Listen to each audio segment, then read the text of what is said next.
muy buenas tardes para todos. Muchísimas gracias por acompañarnos en este espacio. Si quieres, Cristian, ya puedes empezar la transmisión por Facebook.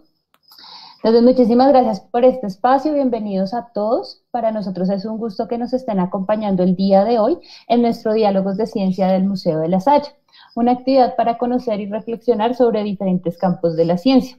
El día de hoy nos acompaña la profesora Aida Wilches, bióloga de la Universidad de los Andes con maestría en cultivos tropicales en el Centro Agronómico Tropical de Investigación y Enseñanza CATIE en Costa Rica. Buenas tardes, profesora Aida, muchas gracias por acompañarnos el día de hoy. Y nos gustaría que nos hablaras un poco acerca de toda tu experiencia, de todas las cosas que has realizado en este campo de la biología, de la biotecnología. Y nos gustaría también que nos hablaras un poco acerca de tus intereses, cuáles son tus nuevos intereses el día de hoy. ¿Listo? Bueno, muchísimas gracias, Ángela, y muchísimas gracias a todas las personas que me están acompañando en la sala en Meet y también quienes están siguiendo la presentación en Facebook del Museo de la Salle. Bueno, como dijo Ángela, pues yo empecé a estudiar biología en la Universidad de los Andes. Particularmente me gustó la biología porque de chiquita era una persona súper curiosa y creo que todos los que estudiamos biología siempre nos cuestionamos acerca de por qué tal cosa, por qué tal otra. Entonces me gustaban muchísimo inicialmente los animales. O sea, yo recuerdo que cuando empecé a estudiar biología yo soñaba con estudiar primates. Tuve la fortuna de hacerlo en la universidad, entonces estuve en una reserva que tiene la Universidad de los Andes, donde se estudian primates en convenio con una universidad de Japón. Entonces estuve allá 6 meses, después de esos 6 meses pues logramos ir a congreso con algunos estudios que se hicieron con el equipo de biólogos de la Universidad de Japón allá, y después terminé pues el programa. Ya después yo no sabía muy bien qué hacer, entonces creo que eso es un proceso que si me están oyendo estudiantes pues no se preocupen, eso digamos que por esa crisis pasamos todos. Y después decidí que yo quería trabajar más en un tema más aplicado y particularmente me empezó a interesar todo lo relacionado con la agricultura.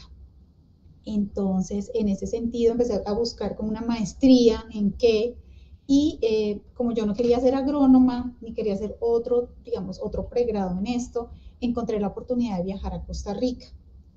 Y me conseguí una beca precisamente con el CATIE, que es uno de los centros más importantes a nivel latinoamericano y mundial de investigación precisamente en agronomía tropical.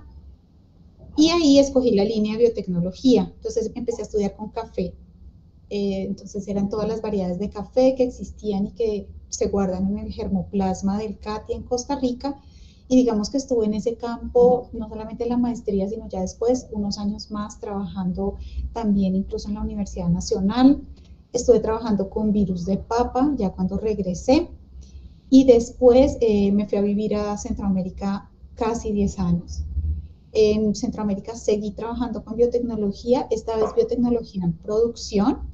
Entonces era cómo aplicar todo el tema de cultivo de tejidos en productos que se pudieran vender y comerciar con los agricultores pues de la zona central de Guatemala. Y yo creo que ha sido una de las experiencias más interesantes que he tenido, porque es cuando te das cuenta que lo que sabes hacer, pues como que tiene una aplicación. Entonces fue súper bonito y después regresé a Colombia. Últimamente, bueno, en Colombia estuve en un grupo de investigación donde trabajamos precisamente con microalgas, más o menos hasta el 2009, 2010 empieza el boom de las algas. Yo creo que todos recuerdan cuando empezaron las noticias de que las algas eran importantes, que Estados Unidos empezó a hacer inversiones altísimas en investigación, porque las microalgas se veían como el futuro, digamos, para producir combustibles limpios.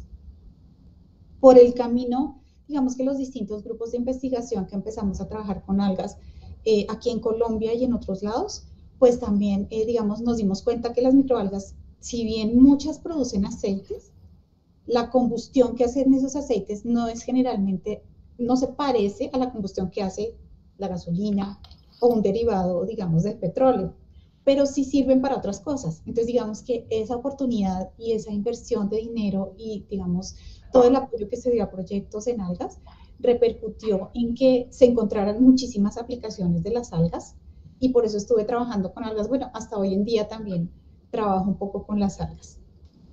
Listo, profe, muchísimas gracias. Digamos que es algo muy importante lo que tú dices, y es que a veces los estudiantes cuando entran a biología, biología al ser un campo tan grande y tan diverso, pues como que llegan y a veces se sienten perdidos porque no saben qué línea escoger al ser tan amplio. Entonces, todo este tipo de investigaciones, de charlas, de conferencias, de actividades que se realizan, pues de pronto le dan un poco de luces a los estudiantes como para saber por qué línea irse, porque a veces en serio uno sale sin tener idea de qué hacer por lo que es tan amplia.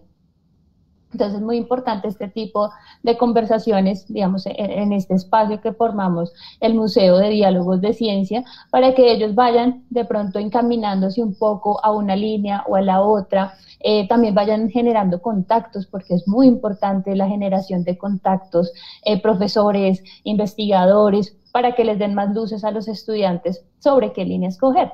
Y no solamente los estudiantes, digamos que también es muy importante para todo el público conocer sobre estos nuevos temas, lo que tú dices, el boom de las microalgas, de las algas, la importancia que tenemos con lo que conocerla. Incluso también he leído un poco de las algas pues comestibles que pueden ser a futuro una nueva forma de alimentación. Entonces, digamos que este tema es muy amplio para poder abordarlo y darlo a conocer a todos los que nos acompañan el día de hoy.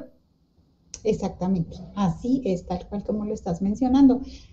Van a encontrar su camino, chicos, o sea, no se preocupen, lo van a encontrar y solamente se hace recorriendo cosas, oyendo charlas, conociendo gente como nos indica Ángela ahorita. Listo, profe. Entonces, bueno, el día de hoy, pues en nuestro diálogo de ciencias, sobre el tema microalgas, la biotecnología de los organismos pequeños. La profesora nos va a hablar un poco sobre este tema. Después de que ella nos desarrolle todo este tema, toda esta temática, se realizarán unas preguntas. Las preguntas las pueden realizar a través del chat de Meet o a través del chat de los comentarios de Facebook. Vamos a estar pendientes de sus preguntas para ir dándoselas a la profesora. ¿Listo? Entonces, profesora, bienvenida, muchas gracias y tienes el espacio para empezar. Bueno, muy bien, entonces voy a empezar a proyectar la presentación que les traje. Listo, ya voy a presentar.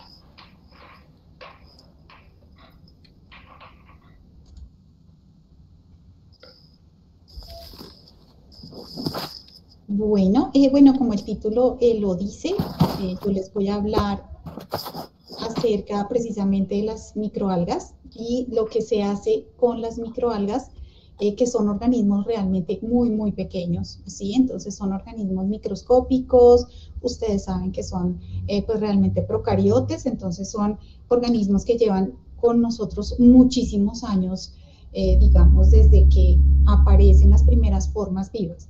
Entonces, ¿por qué hablarles de microalgas y por qué, digamos, aparece precisamente el interés por ellas? Digamos que hay varias razones. A veces las razones, digamos, que se vislumbran cuando hay problemas. Por ejemplo, en la imagen que vemos a la izquierda, puede ocurrir que en el mar a veces hay cambios bruscos en la coloración de las aguas y se sabe que esas son mareas rojas, por ejemplo, ¿sí? Que están precisamente ocasionadas por algas, comunidades muy grandes de algas que empiezan a generar cambios de color, no siempre beneficiosos. Entonces a veces pues este tipo de fenómenos se asocian con circunstancias que no son positivas y sobre las cuales hay que aprender a manejarlas. Y por otro lado, la imagen de la derecha, pues yo creo que todos lo conocen, es una imagen precisamente de cañocristales, donde pues se ven distintas coloraciones en el caño y no solamente en cañocristales, sino en muchos otros ecosistemas, pues estas coloraciones se dan precisamente por los, digamos, por los contactos, por los pigmentos que producen las microalgas. Ellas están en todas partes. Aquí está un ejemplo de que están en todas partes. Crecen incluso en el pelaje de los animales, crecen en todos los ambientes donde, digamos, se encuentren nichos interesantes con plantas, en asociaciones con helechos pequeños, en los humedales. Ustedes pueden encontrar fuentes de algas que puedan ser, digamos, de interés para poder trabajar con ellas y mirar qué están haciendo ahí y qué función pueden desempeñar dentro del ecosistema. Digamos que la forma más fácil, como nosotros empezamos a trabajar precisamente con algas, era encontrando estos blooms, es decir, afloramientos de algas impresionantes. Es cuando un buen día aparece toda una fuente de agua con un color así súper verde. De las familias de estas algas, pues generalmente son clorofitas, son algas que tienen pues clorofila en su gran mayoría, y ahí es donde es más fácil, digamos, encontrar grandes cantidades de algas para empezar a trabajar, y eso fue lo que nosotros empezamos a hacer cuando queríamos trabajar con algas. Porque aparecen esos blooms o esos afloramientos casi que es de un día para otro, y ocurre en muchos países así. Realmente puede ocurrir por cualquiera de los elementos que están a la derecha, es decir, pueden ser sales, una llegada inesperada de sales digamos, a la fuente de agua, puede haber una cantidad de luz favorable para la fotosíntesis o pueden haber cantidades de nutrientes disponibles. Cuando una de esas tres o las tres al tiempo o dos de las tres al tiempo aparecen, es cuando las algas encuentran un momento perfecto para reproducirse, y es cuando se genera una alerta, pero también entonces estamos los biólogos listos para ir a mirar qué es lo que está pasando. Casi que digamos que esta experiencia y este interés que apareció por trabajar precisamente por algas fue conociendo al señor que está a la derecha, Gabriel Castro. Gabriel Castro es uno de los biólogos que más ha trabajado con algas en Latinoamérica, y ahí los invito un poco a buscar asociaciones estratégicas. Gabriel Castro es biólogo, el señor Alfonso Navarro, el de la izquierda, y Luis Merino no lo son. Hay uno que es administrador y el otro es ingeniero. Y ellos tres en Chile, aprovechando, ustedes saben que Chile, gran parte de Chile es un desierto, entonces ellos empezaron a montar un negocio que se llamaba Aqua Solar. Entonces ellos hicieron toda una inversión para saber cómo cultivar las algas, aprovechando el sol del desierto, que es radiación solar directa todo el tiempo, y empezaron a montar entonces un gran negocio alrededor de las algas. Los productos son los que ven a la derecha. Y como ven ahí, tienen una línea muy interesante en espirulina. Creo que todos ustedes han oído hablar de la espirulina, las mamás compran espirulina, las abuelitas, las personas que hacen mucho ejercicio les gusta y han oído sobre la espirulina. Realmente la espirulina es supremamente nutritiva. La cantidad de proteína que tienen estas algas es muy, muy alta. Y en el grupo de ellos, Aeon Biogroup es como el gran centro, digamos, los que empezaron a montar estos paneles, eran como piscinas en forma de hexágono, y ellos logran montar todo el sistema para la producción masiva de algas.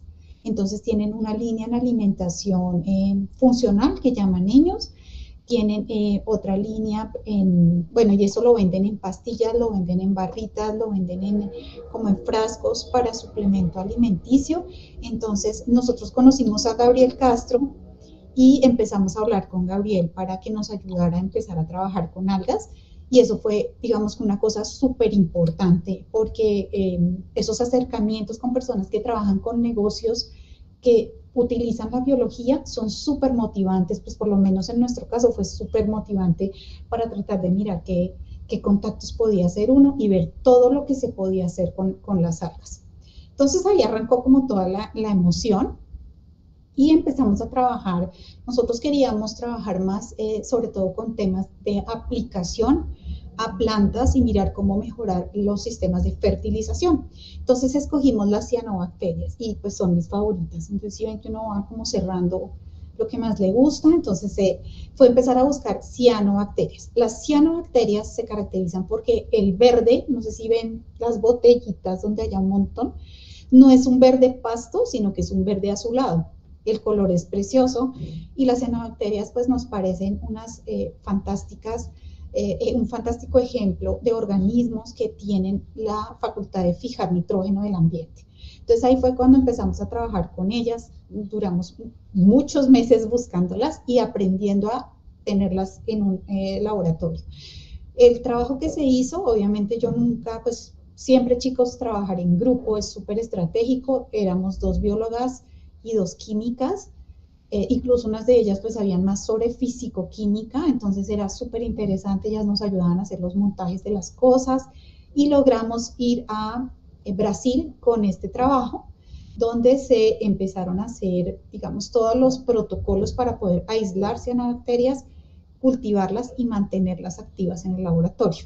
Entonces eso fue como un paso así súper chévere que nos permitió conocerlas, aprender a manejarlas y que las cianobacterias se acostumbraran también a vivir en el laboratorio, lo cual tampoco es tan fácil porque digamos que las algas crecen muy bien, pero tienes que aprender a manejarlas porque si no se mueren también o se detiene el crecimiento. Esto es una foto, digamos, más cerquita. Si ven, aquí sí se ve más bonito el color. Ellas parecen collarcitos, en este caso eran Nostoc y Anabaena, son 2 géneros. Anabaena tiene mala fama porque son algas que producen toxinas cuando están estresadas. Sin embargo, en las zonas tropicales no se han detectado genes de Anabaena que produzcan toxinas. En los países europeos estos géneros sí producen toxinas, entonces no se sabe si es, digamos, un tema por aislamiento genético, las de allá sí tienen genes de toxinas y las de aquí no, o si digamos, los niveles de estrés a los cuales se les somete no son los suficientes para que ellas puedan empezar a producir esas toxinas. Así tú las ves en el microscopio, si ustedes cogen muestras de agua, las pueden encontrar. Y ya estas estaban más aisladitas. Aquí están unas que están como muertas, este color así café, cuando pues ya se murieron. Y aquí están unas que ya están súper crecidas y aparecen unas células vegetativas. Estas son las células vegetativas y estas son células especializadas. Producen unas que se llaman acinetos y otras heterocistos que son más redonditas. Estas células les dan características de resistencia y las otras les permiten fijar nitrógeno. Entonces estábamos felices porque dijimos, listo, ya logramos cultivarlas y si tienen ya las células que puedan producir, les permitan capturar nitrógeno del ambiente, pues esto nos sirve para biofertilizantes. Entonces digamos que ahí fue ese primer acercamiento y empezar a tratar de utilizarlas. Hicimos varios casos de, digamos, ensayos de curvas de crecimiento. Nostoc crecía muy bien, Anabaena crecía muy bien y un poco calcular cuánta cianobacteria teníamos pues era un poco un problema, pero después con profesores de la Nacional, que también fuimos allá a golpear puertas, trabajen con absorbancias y calculando la absorbancia pues pueden determinar cuántas anabaenas o Nostoc tienen. Entonces utilizando esas, digamos, curvas de calibración y todo, nos dimos cuenta que los cultivos estaban avanzando bastante bien. Esto es un poco el proceso que se hace. Uno tiene que aislarlas, muchas veces en cajas Petri hasta que queden totalmente solitas, o si no vienen los hongos y las invaden. Hay que usar un medio, el medio se llama BG11, sin nitrógeno, y las obligamos a vivir sin nitrógeno. Entonces, pues un modelo de presión de selección, ¿cierto? Tú les quitas el nitrógeno y las que sobrevivan pues empiezan a crecer ahí. Después pasarlas a medio líquido. Aquí están como los días, ya les explico algo más sobre el fotoperiodo y la temperatura. A ellos les gustaba un montón la temperatura cálida del laboratorio, no les gustaba muy frío. Y entonces nos tocó ponerles pues calentadores de ambiente, en Eppendorf, botellita pequeña y finalmente botella grande. Y eso lo aprendimos también a partir de la experiencia. A las algas les gusta estar juntas, entonces tú no puedes coger, no sé, 1 mililitro de alga súper concentrado y meterlo en una botella de 2 litros porque no crecen, se desaparecen y se mueren. Les gusta como de a poquitos, entonces esto le llamábamos escalar. Aprendimos que con las algas hay que escalarlas y después les bombeábamos oxígeno y nos dimos cuenta que ellas empezaban a crecer súper bien, buena luz, medio de cultivo renovado cada 8 días, tenerles siempre los sistemas de bombeo para que, digamos, no les vayan a crecer otras bacterias que son como oportunistas, o lo peor sería hongo. Incluso puede pasar virus, eso le pasa a uno de todo, pero pues les voy a contar las cosas bonitas. Los trabajos con algas pues nos llevaron a varios sitios, pudimos ir a México, pudimos traer a Gabriel Castro, como les contaba, que él nos dio charlas en la universidad.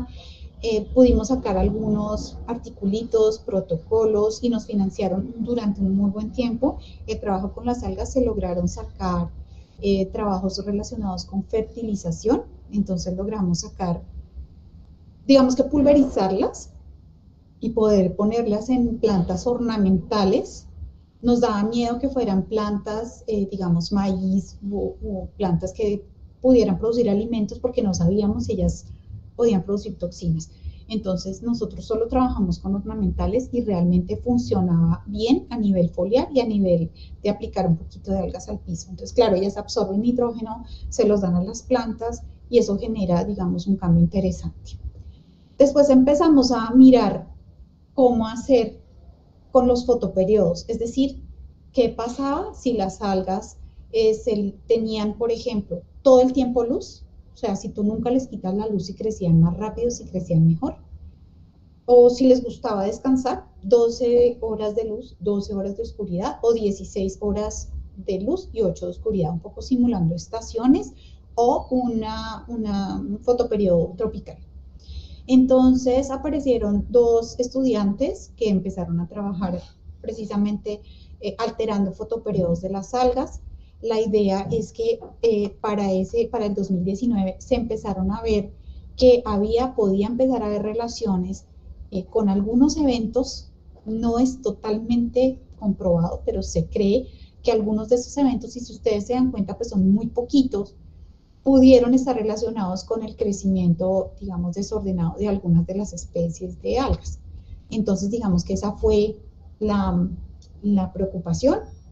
Y luego supimos que las toxinas de las algas pues son súper cotizadas en los mercados. Entonces también nos pareció súper chévere decir, bueno, ¿y qué tal que podamos producir toxinas? Y las toxinas se puedan vender en los mercados. Entonces como que por todos lados salían ideas para ver cómo podíamos trabajar con ellas. Entonces, bueno, ahí están los 3 fotoperiodos que se quisieron hacer en este proyecto. Ahí empezamos a darnos cuenta que las algas empezaron a ser menos exigentes en términos de temperatura. Entonces, como que empezaron a adaptarse más al clima de Bogotá. Y los resultados eran pues que las algas estaban creciendo bastante bien, con temperaturas un poco distintas de lo que habíamos empezado unos 5 años antes, o sea que también ellas van mejorando y van cambiando, digamos, la forma en la cual aprovechan los recursos. Aquí se hicieron como las 3 curvas, esto fue unos resultados que se obtuvieron con los 3 fotoperiodos. Fíjense que digamos que en el fotoperiodo 24-0, es decir, sin apagarles jamás la luz, tienen un crecimiento muy bueno.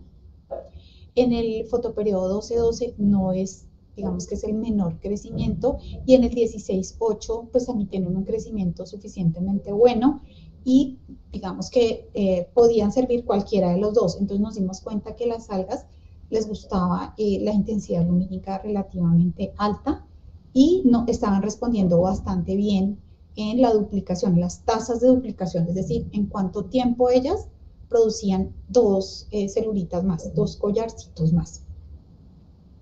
Luego viene la pandemia, entonces como que fue una cosa terrible porque estábamos súper felices trabajando con las algas, teníamos toda la infraestructura lista y entonces empieza todo este tema de la pandemia y no pudimos volver al laboratorio. Eso hizo que las algas se murieran, todas las que teníamos, ¿no? Entonces no había algas. Lo único que nos había quedado era unos papeles filtro donde las habíamos filtrado para poder después, digamos, retirarlas y pesarlas. Y se perdió todo el trabajo que habíamos hecho en 9 años. Entonces ahí es cuando uno pues se siente muy triste y dice, bueno, ¿y ahora qué vamos a hacer? Entonces, en ese momento hubo crisis emocional, científica, biológica, pero entonces dijimos, bueno, lo único que queda son las algas que están en papel. Es un papel filtro como el que ustedes utilizan en química. Se filtran a través de una máquina de filtración y eso lo habíamos guardado y dijimos, pues miremos a ver si las algas, como estas son cianobacterias, las cianobacterias forman estructuras de resistencia. Esos acinetos y esos otras heterocistes pueden formar, ahí se supone que ellas pueden guardar, digamos, la capacidad reproductiva que ellas tienen. Entonces dijimos, bueno, ahí lo único que queda es que ellas se hayan acordado de cuando eran hace 3.500 millones de años y se acuerden cómo era y estén ahí durmiendo. Entonces era como estuvieran latentes. Y empezamos a trabajar recortando discos de algas y tratar de ver cómo hacíamos para poder, digamos, rescatarlas. Eso lo hizo, digamos, eso lo hizo un estudiante que se llama Juan Sebastián, y eso fue, miren, con eso arrancamos, o sea, eso era casi mirar a ver qué pasaba. Pero entonces fue interesante porque había que tratar de ver, bueno, esos papeles dónde estaban. Obviamente eran papeles que estaban guardados en una biblioteca cero estériles, o sea, ahí debía haber bacterias, hongos, todo lo del ambiente, y no sabíamos muy bien eso cómo iba a salir. Pero pues en la vida uno lo que tiene que hacer es experimentar a ver qué pasa, y ponerle pues mucho ánimo. De manera increíble, pasaron casi 5 meses, no fue de un día para otro, o sea, 5 meses, estos eran pedacitos de papel, ahí debajo está el pedacito de papel.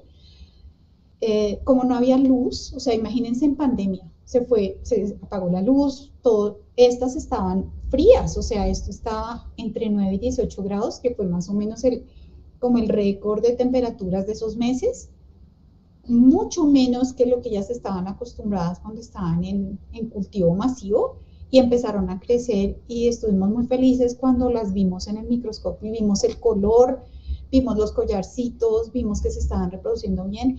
Entonces volvimos a tratar de recuperar la cepa. Eso fue, digamos, una profunda emoción, porque eso demuestra pues que son organismos muy resistentes a las condiciones realmente a las cuales están expuestas. Por eso también, digamos, me gustan mucho las cianobacterias, porque pues han demostrado que son de cierta manera las campeonas de la evolución. Llevan aquí mucho tiempo y seguramente vamos a extinguirnos nosotros y ellas van a seguir aquí. Entonces crecieron, lo hicieron súper bien. Empezamos a correr las curvas de crecimiento, a medir todos los días, eso hay que medir todos los días a la misma hora, y los resultados mostraban que, bueno, no es perfecto. Ustedes saben que cuando uno hace experimentos, pues la curva perfecta de los crecimientos microbianos pues no es igual, pero tenía un crecimiento parecido, las correlaciones eran buenas, ¿sí? Y entonces eso nos permitió entender y ver también que las algas pues habíamos logrado realmente recuperarlas a partir de filtros que duraron guardados pues varios meses, casi un año y pico. Entonces realmente vimos que había ahí como una posibilidad interesante. Se compararon los resultados que se habían obtenido en 2019 con los resultados que se obtuvieron este año. Y si ustedes se dan cuenta, pues los tiempos de duplicación que tuvieron las algas realmente en promedio eran muy parecidos. Quiere decir que ese cultivo que nosotros logramos recuperar fue realmente un cultivo viable, donde se recuperan en general, digamos, todas las propiedades microbiológicas de las algas, ¿sí? Entonces eso, digamos, que es algo que tenemos pendiente, que seguramente lo vamos a publicar próximamente, porque pues fueron trabajos, años de trabajo para lograr finalmente encontrar que se pueden recuperar esas cianobacterias a partir incluso pues de papeles filtros, ¿sí? Fue difícil la desinfección, pero cuando se logra, ellas como que ellas pelean y pelean con los demás y salen adelante. Entonces, digamos que eso fue bien interesante. Ese es el último trabajo que yo he realizado con microalgas. La ventaja fue que se puede obtener una cepa completamente funcional, quiere decir que crece, forma sus estructuras, tienen características muy parecidas a las de 2019 y a las que veníamos trabajando desde 2014 más o menos. Entonces, pues realmente trabajar con cianobacterias fue súper reconfortante en ese sentido. Pues por último, mencionarles que las microalgas realmente son un campo muy diverso. Ustedes pueden encontrar todo tipo de familias. Las microalgas tienen muchísimo potencial. Uno puede buscarles aplicaciones en todos los campos. Esto lo encontré ayer, que ya estaban sacando máscaras faciales, ¿sí? Como imagino que son como mascarillas para nutrir la piel.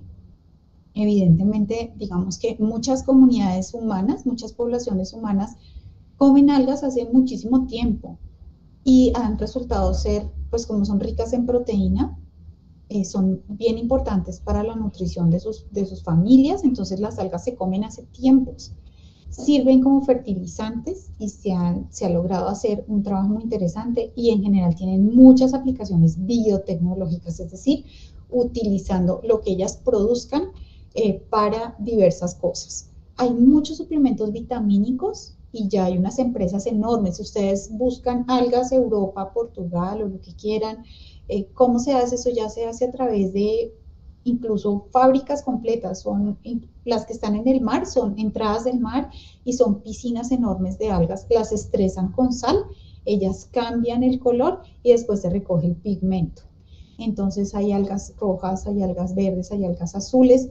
El pigmento azul, también por eso pues digamos que es el interés con ellas, el pigmento azul es muy difícil de encontrarlo en la naturaleza. Si ustedes miran y buscan cuántas cosas azules hay naturales, realmente no son muchas. Entonces, esos pigmentos azules que se les añaden a la comida, por ejemplo, un helado de chicle, que es pues ese azul así todo brillante, esos azules se tienen que producir, digamos, de manera artificial. Entonces, la idea es que las cianobacterias producen ese azul verdoso. Entonces, si uno logra extraer el pigmento azul, cuando ellas se mueren, se ponen azules, y es un azul súper bonito.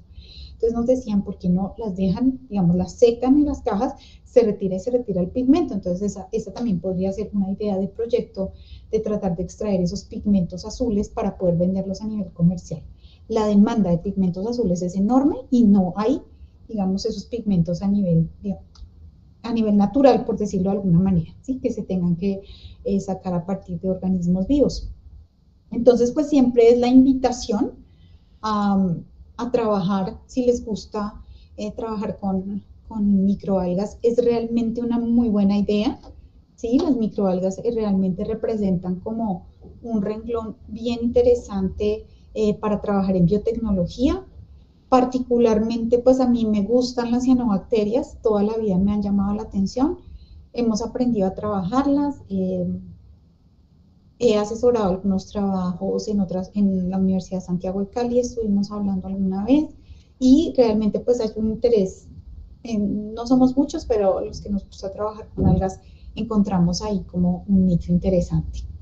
Entonces pues eso era un poco lo que yo tenía preparado para contarles acerca de mi trabajo. Vale, profe, muchísimas gracias. Es muy interesante todo este trabajo. Me llaman la atención algunas cosas que tú comentas y que suele suceder en el campo de la biología, y es el hecho de digamos que los acontecimientos imprevistos que pasan, pero digamos que estos imprevistos también llevan a formar ciencia. El hecho que fuera una pandemia y el hecho que no tuvieran todas las condiciones apropiadas para estos cultivos, también como esos errores, digamos, muchas veces nosotros pensamos en el campo de la biología, de las ciencias, que todo tenemos que publicar y que todo que tiene que ser bien y que tiene que salir perfecto.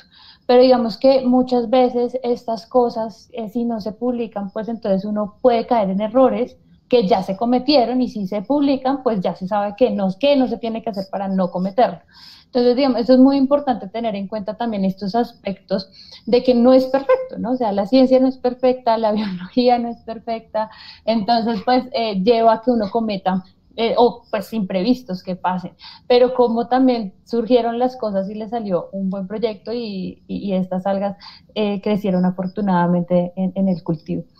Entonces me parece un muy buen proyecto. Muchísimas gracias, profe, por toda tu explicación. Abrimos el espacio de preguntas para que, por favor, aquí hay unas preguntas mientras van realizando. Entonces hay una pregunta, se interesa más como en el campo nutritivo. Entonces la pregunta, profe, es teniendo en cuenta teniendo en cuenta el creciente interés en la investigación de las microalgas debido a su alto valor nutritivo y a que las propiedades beneficiosas que algunas de ellas poseen, qué productos o compuestos se pueden producir a partir de las mismas y si es posible utilizar estas microalgas como fuente de energía renovable. Tú ya lo habías mencionado antes sobre lo de los biocombustibles, pero pues de pronto llegó un poco tarde. Sí, no importa, igual le contestamos, no hay ningún problema. Mira, las microalgas realmente, más que todos, se están utilizando para como suplementos alimenticios. Entonces tú encuentras espirulinas, sobre todo espirulina que tiene un valor proteico muy alto.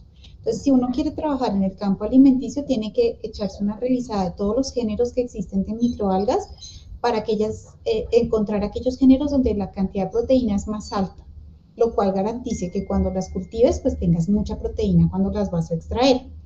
Como las algas son microscópicas, tienes que tener volúmenes enormes, ¿sí? Para que después tú filtres y logres sacar de ese poquitico, porque son microscópicas, logres sacar una pastilla. Entonces son, digamos que son piscinas de algas lo que uno tiene que tener. Entonces se necesita una empresa muy grande que lo haga. Sin embargo, a nivel de investigación es válido, por ejemplo, ver cuáles son más ricas en proteína y escoger esas para empezar a trabajar con ellas y mirar qué puedes extraer de ahí y ver valor nutricional. Yo he visto barras como tipo, no sé, cuando uno tiene hambre y carga en el bolso, en la lonchera, barritas, galletas, todos estos suplementos en polvo que se pueden añadir, se los dan a los niños, se los dan a las personas más viejitas e incluso se los están dando.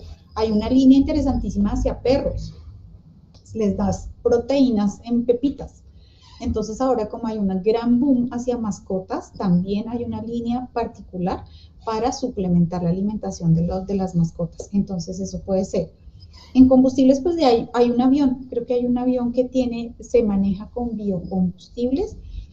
Yo creo que es con clorela principalmente, que es una eucariota. Estas son cianobacterias, son más chiquititas. Las otras son eucariotas ya, que son las clorofitas, son más grandecitas, pero clorela es buenísima porque produce mucho aceite. Tiene menos proteína, más aceite. Entonces, por eso te digo, dependiendo del tipo de alga, uno le busca la aplicación. Ok, el profe, digamos que aquí a mí me surge una duda, digamos de todo el boom de la espirulina, uno ve muchos productos que lo tienen, pero como tú dices, para sacar una pastilla, pues deben tener piscinas. O sea, uno qué tan seguro puede estar de lo que está comprando que realmente lo tenga, ¿no? Porque pues a veces te pueden vender cosas que están rendidas con no sabemos qué. Entonces uno como, ¿cómo se puede certificar que sí lo tiene? Porque he escuchado pues que uno puede adquirirlas no a un alto costo. Sí, eso es un lío y cuando, digamos, como es un mercado que está creciendo cada año, lo que se ha encontrado y lo que nos comentaba este señor que yo les contaba, Gabriel Castro, es que ellos producían y empezaron a tratar de catapultar su marca por alta calidad, es decir, que ellos garantizan que esas algas se cultivan bien, que no están produciendo toxinas, nunca se les olvide que cuando las algas se producen en gran cantidad y se les cambian las condiciones, cambian y pueden empezar a disparar genes y producir toxinas que tú no ves. Y eso es súper peligroso.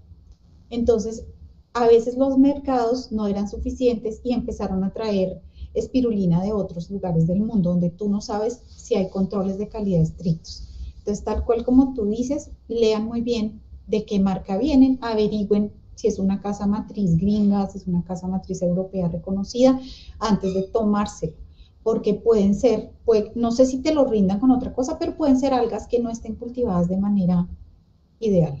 Y esto puede ocasionar efectos en la salud, digamos, con esas toxinas pues que se están Sí, causando, pueden causar efectos en la salud. claro, las toxinas que produce Ana Baena son neurotoxinas. Eso quiere decir que si tú, por ejemplo, estás en el laboratorio trabajando con anabaena, tú no trabajas con las manos ahí metidas, porque nosotros siempre guantes para trabajar con ellas, después lavarse súper bien las manos, no comer con una mano el alga y con la otra, no, pues no, porque es que estas bacterias producen neurotoxinas, te dañan tu sistema nervioso central. Entonces, yo no sé si digamos, cuando ya están procesadas, secadas y pulverizadas las toxinas, sigan activas o no. Pero preferiría estar más tranquila si me como un producto que yo sepa que es de una casa matriz más seria y que tenga unos estándares altísimos de calidad a nivel gubernamental, o sea que uno sepa que lo que exportan ya trae un control de calidad. ¿Mm? Sí, esto es muy importante porque sí he visto que el mercado de esto se ha disparado, entonces uno ve y a muy bajo costo, entonces por eso con lo que tú me decías me causaba como inquietud de lo que uno consume, porque pues obviamente hay ingresos de las personas que no lo tienen, pero también como se vuelve una moda, entonces quieren consumirlo y al consumirlo no saben que están consumiendo. Entonces sí es Exacto, muy importante, profe, lo que mencionas sí, señora. con respecto a este tema. Ángela, ¿Sí? ¿Profe? tengo una pregunta para la Dale, profesora. profe. Eh, Señor, Gracias, muy buenas tardes.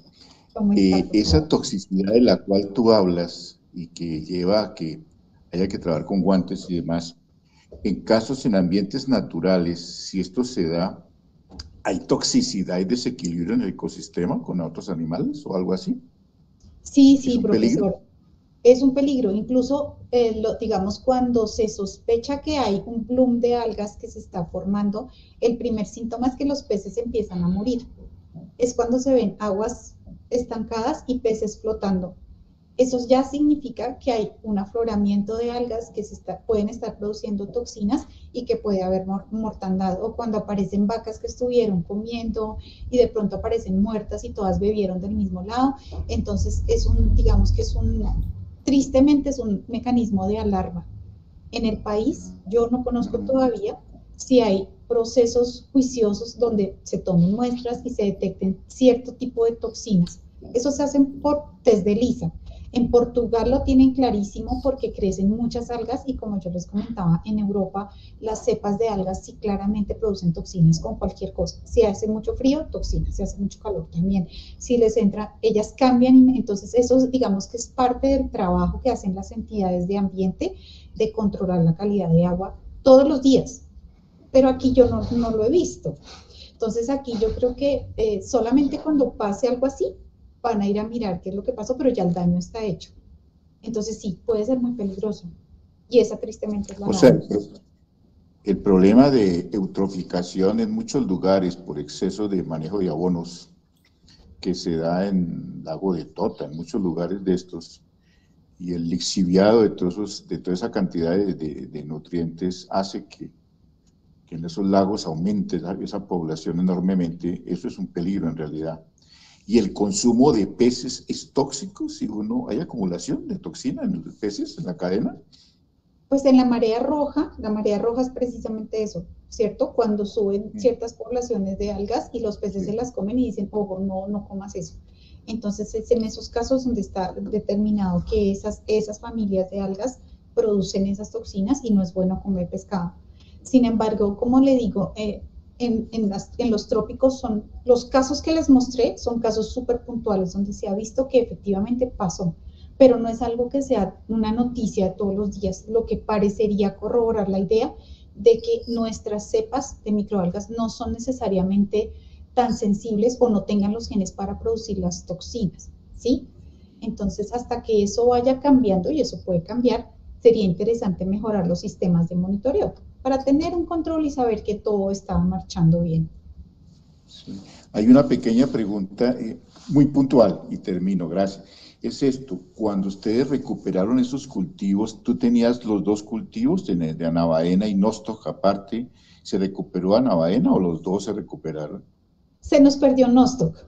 ¿Se perdió Nostoc Nostoc? se nos perdió. Solamente logramos recuperar a Navaena. Nostoc no quiso crecer en el papel. Entonces O sea, solamente tenemos a Navaena. eh, los, los heterocistos de Anavaena sí funcionaron. Sí, señor. Y esas algas cianoficias, ¿las iluminan con algo? ¿Hay algún filtro o luz normal? Luz blanca de bombillo fosforescente en una repisa y aislados de todos porque si no, claro, si uno está cerca de un Gracias. bioreactor, Bueno, se muy mete. amable, profesora, gracias. Bueno, profesor, con mucho gusto. Listo, profe, muchísimas gracias. Muy amable. Tenemos aquí otra pregunta, profe, muy importante. Nos preguntan si tú conoces algún proyecto donde se promueve el crecimiento vegetal por cianobacterias en ambientes semiáridos. No, particularmente de eso no, pero hay un grupo que trabaja muchísimo con algas, que son el grupo que está en la Universidad Nacional.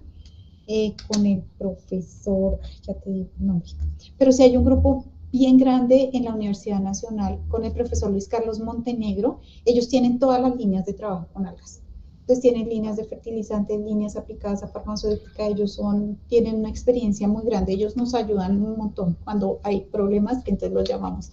Pero sí, digamos que tienen una experiencia muchísimo mayor. Listo, profe. Pues hay varias preguntas, no sé si tenemos un poquito más de tiempo. Hay otra pregunta que dice, bueno, digamos esta dice, ¿cuáles son las ventajas del cultivo de microalgas? Las ventajas es que tú, una vez se encuentra la manera de luz, nutrientes, fotoperiodo, etcétera, ellas responden supremamente bien. Es decir, que si usted necesita un cultivo altísimo para producir un biofertilizante, por ejemplo, entonces tiene que buscar esas condiciones en las cuales el cultivo todo el tiempo se esté renovando y puede sacar grandes volúmenes de algas. O sea que ellas tienen todas las condiciones, entonces pueden producir volúmenes bien interesantes para el propósito que se desee. Listo, profe. Bueno, profe, yo creo que pues ya se han respondido las preguntas, más o menos son como similares. Muchísimas gracias, profe, por el tiempo que nos has brindado en nuestro espacio Diálogos de Ciencia. Este espacio pues para personas interesadas en temas de la ciencia, estudiantes de biología, biólogos o personas que simplemente les gusta acercarse a estos temas. Gracias por tu conocimiento, por tu experiencia. Gracias por estar en este espacio, profe. Y muy interesante, espero que las personas o estudiantes que quieran contactarse con la profesora Ida, en la presentación dejó su correo para que se contacten con ella por si quieren ahondar un poco más sobre este tema. Bueno, muchísimas gracias a la Universidad de La Salle, al Museo de La Salle por la invitación.